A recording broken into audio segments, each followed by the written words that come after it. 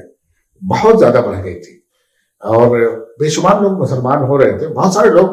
200-250 سال کے بعد پورا شام، پورا عراق اور پورا مصر جو ہے مسلمان ہوا ہے، لیکن بہت سارے لوگ جو ہے تدریجاً مسلمان ہونے لگے تھے. اور خود عرب جو ہے جو نئے نئے مسلمان ہوئے تھے اور فوج میں شامل ہونے کی وجہ سے بصرہ میں، کوفہ میں بس گئے تھے، فسطاط جو ہے جسے جدید قاہرہ کہا جاتا ہے، وہاں بھی بس گئے تھے، دوسری جگہوں پہ بھی گئے تھے، سینٹرل ایشیا میں بھی ان کی آبادیاں قائم ہو گئی تھی، تو وہاں پہ بھی قرآن مجید کی ضرورت تھی. تو ان جگہوں پہ جو بھیجا گیا تو اندیشہ ہوا ہوگا کہ کچھ چیزیں غلط طریقے سے اس میں شامل نہ کر دی جائے، اور جو نبی صلی اللہ علیہ وسلم نے قرآن کی حفاظت کا جو انتظام کیا تھا، حضرت ابوبکر نے، حضرت عمر نے، حضرت عثمان نے، سب نے اسے بڑے قریب سے دیکھا تھا، اور یہ بالکل فطری بات تھی کہ انہوں نے اس کو محسوس کیا ہوگا. پھر اسی پیٹرن پر، اسی نہج پر ان لوگوں نے بھی کوشش کی ہوگی کہ اسے قرآن کی حفاظت کا انتظام کریں، اور چنانچہ اس سیل لگا کے بھیجا. حضرت عثمان کا بڑا کارنامہ یہی ہے